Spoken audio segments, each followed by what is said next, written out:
Hello and welcome once again to the English Concepts. In this lesson, we are going to look at some confused words. Of course, there are a lot of words that do confuse us as speakers of the language, and so we are going to look at two categories of these confused words. The first category we're going to look at is crash, crash and clash. These terms could be very confusing. What about the second category? Once, once and once. This is even more confusing than the first category because they are pronounced the same way. These terms, of course, are very confusing, and so at the end of this lesson, I expect that you use the terms confidently and comfortably because we are going to scrutinize the terms. So let's dive in. Under the first category, where we have crash, crash and clash, we are going to look at crash, C-R-A-S-H, crash. Now, you use crash when vehicles collide or when people collide. That is when you use crash.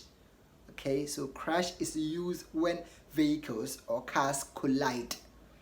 Crash, use C-R-A-S-H and not C-R-U-S-H or C-L-A-S-H. Crash can also be used when a computer suddenly stops functioning.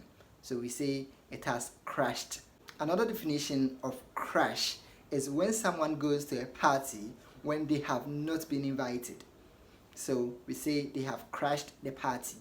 So crash is used when vehicles collide, when a computer stops functioning, or when someone goes to a party. It could be a naming ceremony, wedding, funeral, birthday party, or what have you, without an invitation from the host.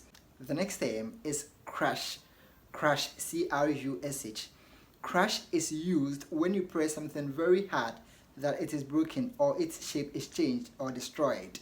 That is when you use crash, C-R-U-S-H. So to press something very hard to change its shape or to break it, that is crash.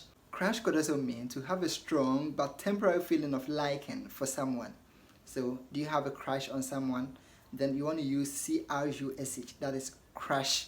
So to have a very strong but temporary feeling of liking for someone is crush, C-R-U-S-H and not C-R-A-S-H, okay? The last term under this category is clash. Clash, C-L-A-S-H, clash. Now, clash means a fight or an argument. So there could be a clash between two parties. You could say a clash between the police and the military. So that is clash, an argument or a fight. Clash could also be used in sports to mean when two teams or people compete. Clash could mean a fight or an argument, and also in sports when two teams or people compete. So remember, crash, C-R-A-S-H, is used when vehicles collide. It could be an aeroplane crash, it could be a car crash, and any vehicle crashing or colliding. So use crash in that sense. You want to use crash, C-R-U-S-H, when you press something so hard that it breaks or you change the shape of it. That is crash, C-R-U-S-H, and clash when there is an argument or a fight. Thank you. Now let's look at the second category, and that is once. Once and once. I told you earlier that they are pronounced the same way. So once, O-N-E-S, once. Once is the plural form of one. So if it is singular, you want to say one. If it is plural, you want to say once. For example, you could say, Janet was the one who bought the phone. Janet was the one who bought the phone. So you could say, Janet and Gladys were the ones who bought the phone. Janet and Gladys were the ones who bought the phone. So O-N-E-S, the plural form of one, as in Janet. Now we have two, Janet and Gladys. So we want to use once, O-N-E-S. Though the black shoes are more expensive than the blue shoes, I prefer the black ones. In this case, O-N-E-S, once, plural form of one, okay? You could also say, please send me the pictures. The ones we took at church. Please send me the pictures. The ones we took at church. So once is the plural form of one. Here we mean more than one picture, okay? Now, once, O-N-E apostrophe S, once. Once is used to show possession.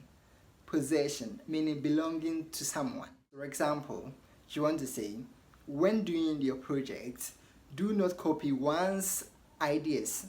When doing your project, do not copy one's ideas. And that is when to use once, O-N-E apostrophe S.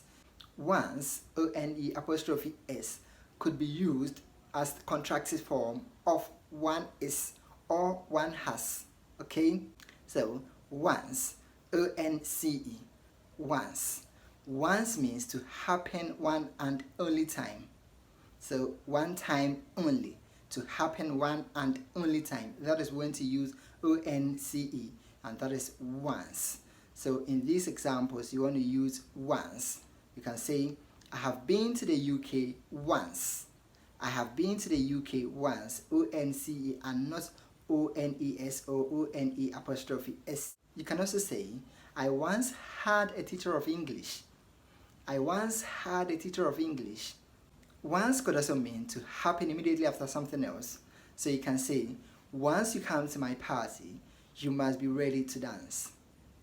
So that is it with once, once, and once. Now, I'm going to give you some few examples for you to try your hands on. You can let me have your answers in the comment section if you have time, or you can practice them wherever you are. So in these examples I'm going to give you, there are some spaces provided, and I expect you to provide the correct options in those spaces. So you're going to choose among these three words, that is once, O-N-E-S, once, O-N-E apostrophe S, and once, O-N-C-E. Number 1, I'm going to give you the money once you start working. I'm going to give you the money once you start working.